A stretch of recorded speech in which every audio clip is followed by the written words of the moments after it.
Now, of course, there are plenty of essays that are just really depressing. Oh, yes. Or poetry that you go, ooh. That's the majority, I feel. Yeah, like, I guess I'm in the mood. But then there are also those things that, at least for me, when I'm reading it, I'm like, I want to do it like that. I want to grasp hold of the artistry in that way. And so there's certain writers who I would just go to because I just enjoy their prose or I enjoy their style. Well, welcome to another episode of Bookish, a casual book club. I am Kofi Adisa with my co-hosts Laura, you, and Sylvia Lee. And today we're going to talk about a topic that I think we had talked about maybe a year or two ago, about something about inspiration, because I think we were reading a lot of depressing books. Sounds right. But sometimes when we think of inspiration, it's almost tied to religion or some kind of mysticism or something like that. And so in the interest of full disclosure, we wanted to sort of plan out what we were going to do these next couple of episodes. And, we thought, hey, well, why don't we insert this topic of books that are inspiring or something that's inspiring in the text. And it was kind of hard to find fiction that does that. That's not like either children's lit and have a moral to the story kind of thing. Mm-hmm. And so I think where we landed were like collections of essays. And so the thing that I remembered most about reading certain types of essays, especially the personal essay, is that a lot of them led to this way of thinking about, life and nature or even things like food and travel. And I found those types of writings to be inspiring and it made me want to write more. And so one of the people who I've really enjoyed reading and rereading is E.B. White, his book, One Man's Meat, which are short essays that they're bite-sized essays, I would call them. And they can, of course, they span during the 1930s. And so it's a kind of Americana, and he's moving out of New York into the countryside, into New England. And in these books, it's almost like meditation. But the way he writes things are so clear and crisp and conversational. And I always found his writing really, really good. The other person who I read while I was in grad school in this class called the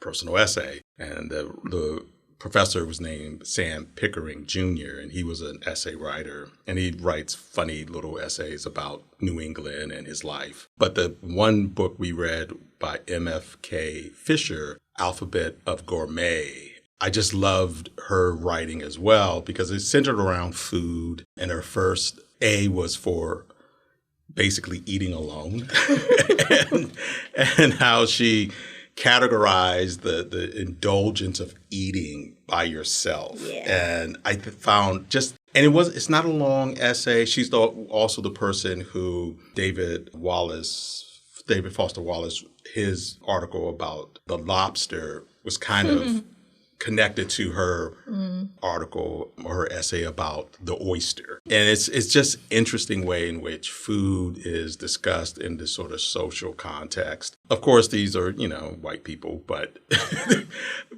regardless of that, it was really it's always been interesting to reread some of those essays, just how clear and concise and just to the point in this sort of way that I always enjoyed reading it. And it didn't feel heavy. And a lot of times it felt light, but yet poignant. And I think that is the thing that inspires me as a writer and a reader to want to dig more and learn more and read more of their works. And so that's the impetus of it. And I wanted to segue into asking this question. I see that some of you are more prepared than I am because I'm one of those students who has great ideas but don't prepare to actually do the idea.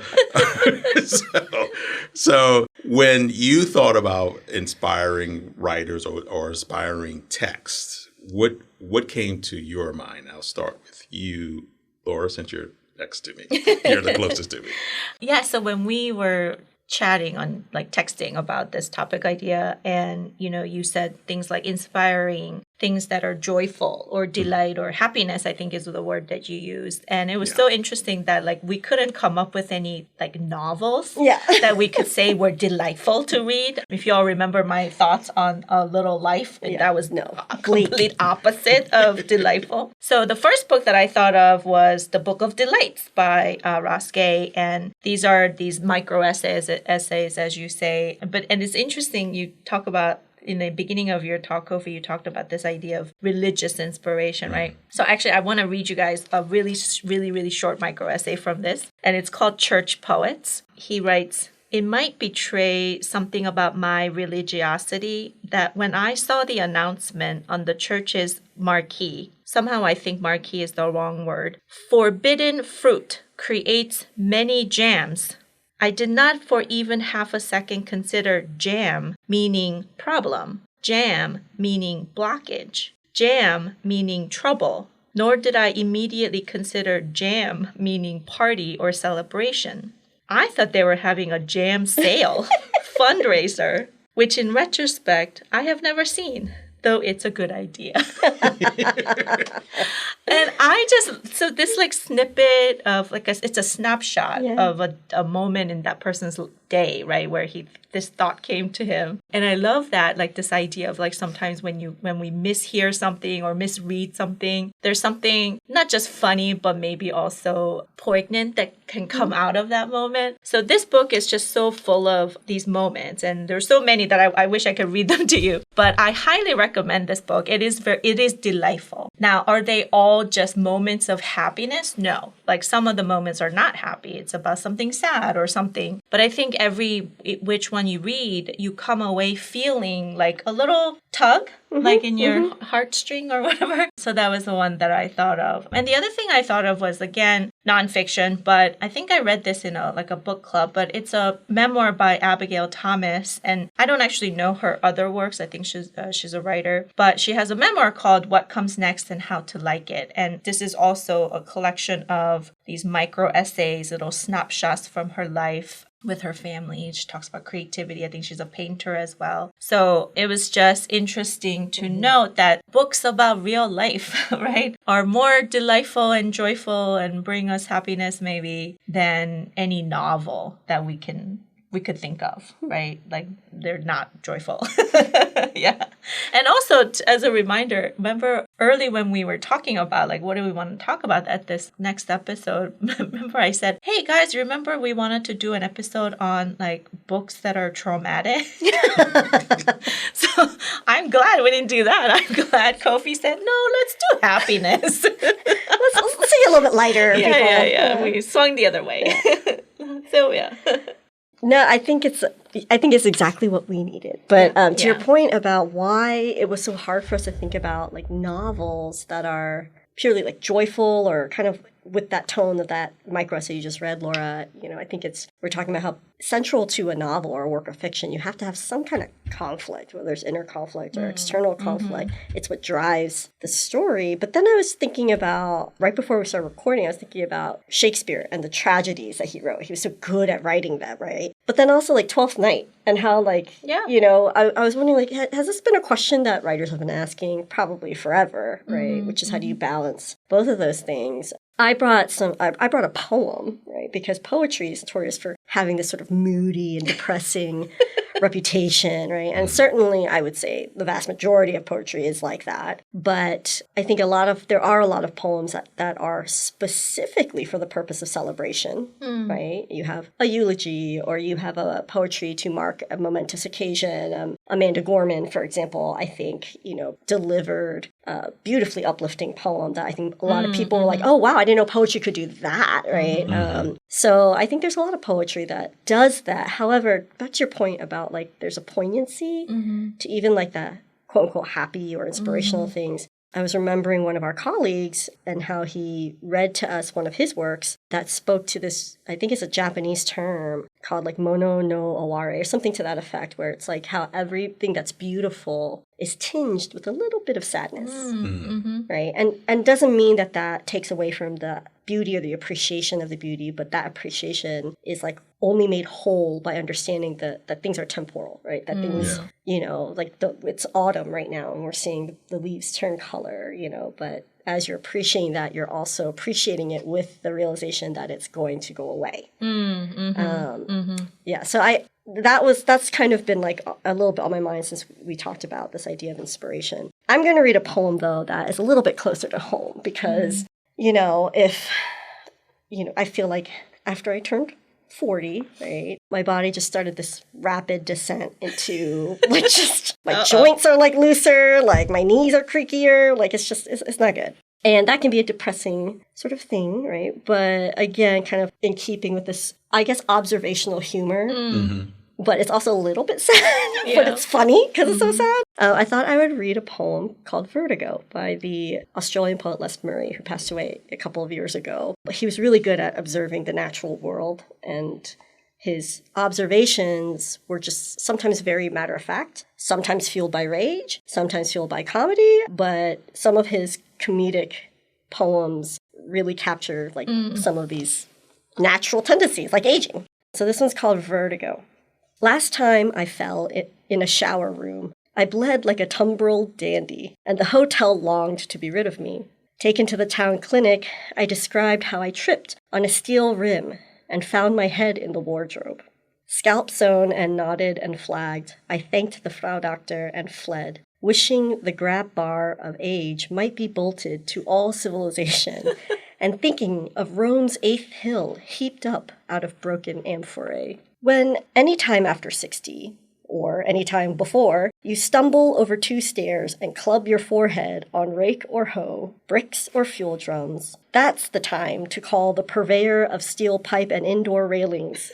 And soon you'll be grasping up landings, having left your balance in the car, from which, please God, you'll never see the launchway of tires off a brink. Later comes the sunny day when street detail whitens blindly to mauve, and people hurry you, or wait, quiet. That's awesome. Yeah. So, like, I think the only way to kind of, for me, as I was reading this, was it's kind of like a comedic opera, right? Like, where I can just imagine him, like, tripping and falling in the shower. And he often, like, includes surprising metaphors, right? Like a tumbril dandy. For those of you who don't know what a tumbril dandy, a tumbril is one of those 2-wheeled carts, like that, like a donkey would, like, take to, like, take people to the guillotine, right? And it would empty backwards. So you like flip it backwards and the person just falls right out, right? So like thinking of him in the show, like doing that, it was like, it's depressing because he's bringing up a death metaphor, sort of. But it's hilarious too because you're just imagining him like tumbling out, and then the way he talks about the grab bar of age and then the purveyor of steel pipe and indoor. I'm just thinking about, I love that. Like grasping on that steel pipe that they have to install in the showers, so you don't slip and fall. Yeah, but put it everywhere in life. Yeah, I love it. Yeah. And so I was like, oh, dang, I should not have skipped the gym last night, because my muscle mass depends on, all this. Yeah. That's the depressing but hilarious and sad part of aging. It is. And I have, that's a little bit different because I did find alphabet for gourmets and A is for dining alone. And it's a 2-sentence thing. And I just wanted to read it to give you a sense of what MFK Fisher sounds like, at least to me. And this is a sentence that begins in the middle of things. All right. And so I am, if a choice must be made between most people I know and myself. This misanthropic attitude is one I am not proud of, but it is firmly there, based on my increasing conviction that sharing food with another human being is an intimate act that should not be indulged in lightly. That means so many things on so many levels. That the whole experience of eating together is something you have to really, really decide. Do I really want to eat with this person? Do I want this person in my immediate space? Do I want to be in a room with other people who might be eating in ways that I might find troubling. Yeah. Or unorthodox, and it's like, and this is the delightfulness of reading these types of essays, because it puts you in a space that is very much a real space, whether it's tumbling or eating alone. And if you're going to make those choices, how do you best talk about those? Not thinking about the word jam as being either something musical or problematic, but thinking about something like a sale for food or food item. Jellies. And so apparently there is a big difference between jelly and jam. So it's those type of things that I find can be in fiction, and it makes fiction very interesting, but we don't always focus on that. Yeah. And I don't think you can, in fiction, it's harder to sustain that. For a whole novel. Yeah. Right. Versus like in short essays or poems, I think maybe the form lends itself a little bit more to just... So the other poem I was going to read for you is Joy Harjo's In Praise of Rain, which is one of her famous poems. And it's kind of I would call it like maybe eco-poetry, right? Where she's praise to the bear and the moon and the, whatever it is. And it ends with the refrain, and... praise to the rain that brings more rain, praise to the rain that brings more rain. And I thought like those are, I think, the high kind of like the macro inspirational poems where it's kind of, in praise of all of this. There's a lot of praise poems. And this is what I mean, where the form, I think, it lends itself to that, right? There's even essays like encomiums, right, that are specifically designed in praise of something. But the novel, I'm not so sure that that's what that form is conducive to. I think I'm trying to think too. I know I've read novels like that, but I'm just trying to think. So I thought of couple titles, and then immediately I was like, oh wait, no, that was a memoir. Oh no, that was a nonfiction book. But I think you're right. I think probably in fiction there are moments or scenes or characters like, exchanging dialogue where it is delightful and it is looking to or pointing to the joy of being alive or being human, but for the whole entire novel to sustain that energy, you're right, because what we go to the novel for is partially that tension that's created. And actually, this reminds me, I took a creative writing class in college, and basically the professor, who was very nice, he said, do not pursue this as a profession for yourself. All right. And I thank him for it because this is what he said. You set up these most interesting conflicts earlier in your stories, but you are very in a rush to resolve it all and make everybody happy at the end. Oh, he said that about about my writing. Okay. And he's like, I don't think you're comfortable with sustaining the... Wait. Yeah. I have a problem with that. Yeah. Has he read Jane Austen? Like, that's literally... the blueprint. Well, considering I was studying 18th and 19th century British fiction, that's where I was probably influenced. But I understood what he meant. Like, I was not comfortable with sustaining the pain, for long. And I really wanted everybody to be, but where is I understand, like, where is the... what's then driving the narrative or whatever. So I kind of get it. And he's also the person who told me, you should probably, you want to be an English professor or something, you should probably marry an accountant. Oh, what? No. Yeah, he did. He said, because you know why? He said, two academics can find a job in the same city. Oh, yeah. I've heard that too. I heard that. Anyway, Well, you really took his feedback to heart. I did. I listened to everything he said. Quite literally your life right now. Yeah. I think, though, like, even why do we go to these different pieces of genres of literature, right? Like, in a novel, do I want to just, like, a sustained, like, laughter? I don't know.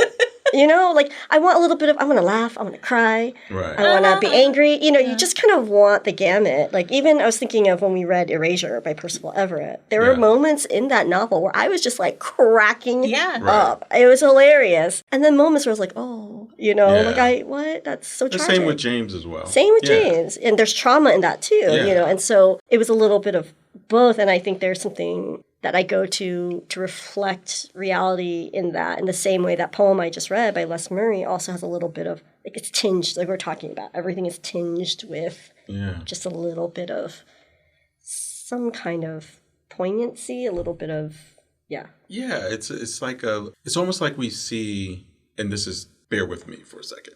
It's almost like we see the magician doing the trick, and we understand the trick, and we appreciate the awe of it, while at the same time knowing that it's a trick. Yeah. And it's And somehow it's still magical. and it's still magical, right? And it's what you feel in reading. Now, of course, there are plenty of essays that are just really depressing. Oh, yes.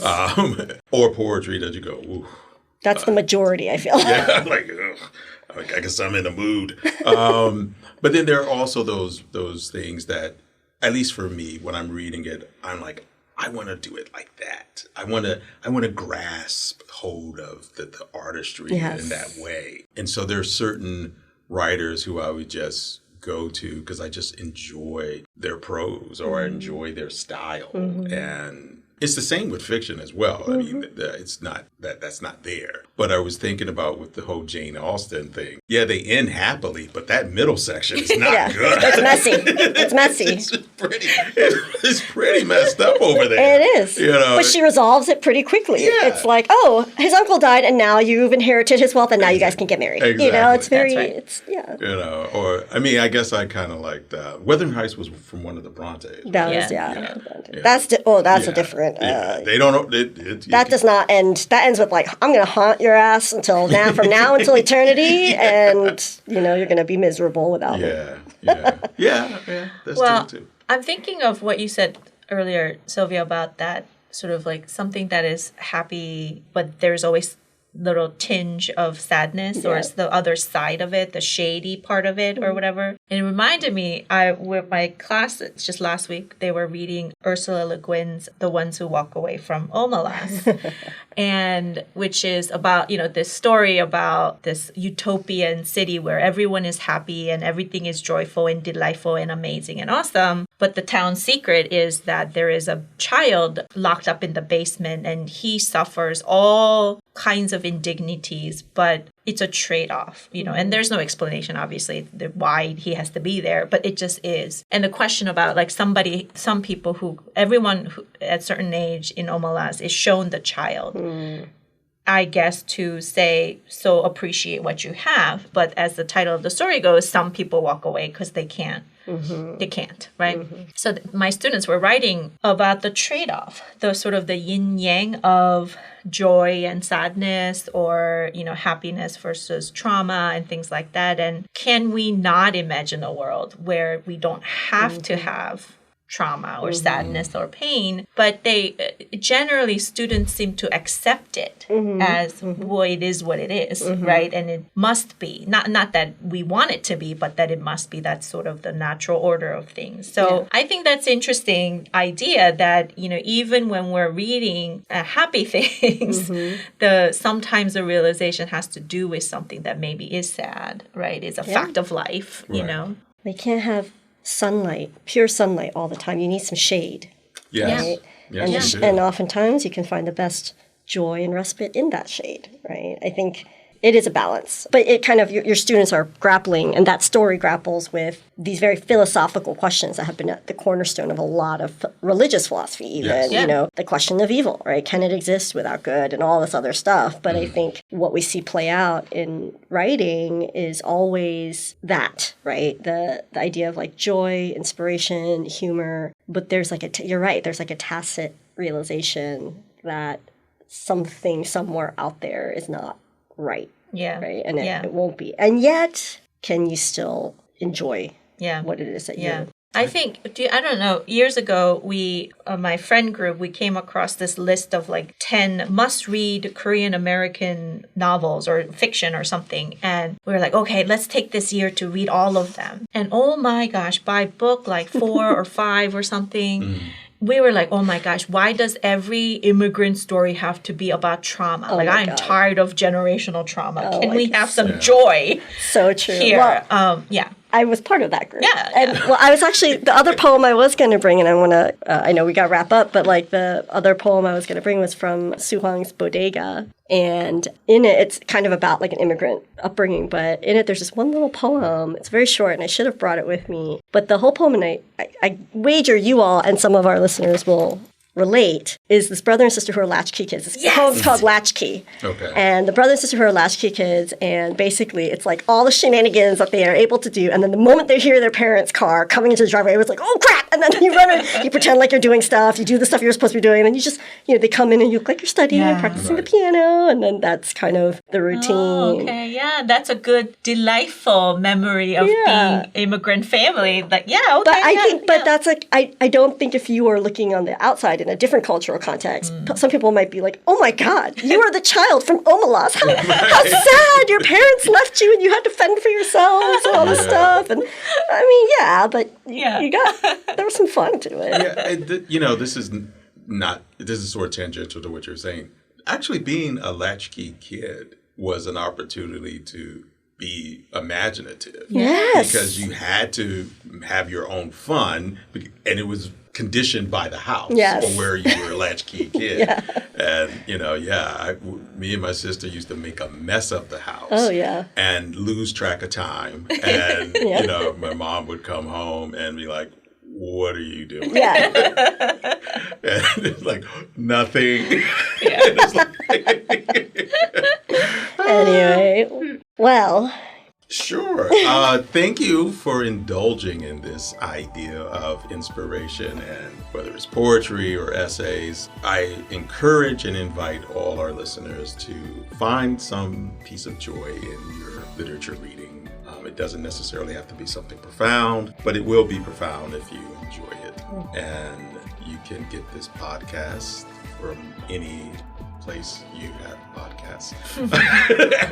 Apple, Spotify, iHeart, maybe. Anywhere there you get your podcast. Please join us again in our next episode for Bookish, a Casual Book Club.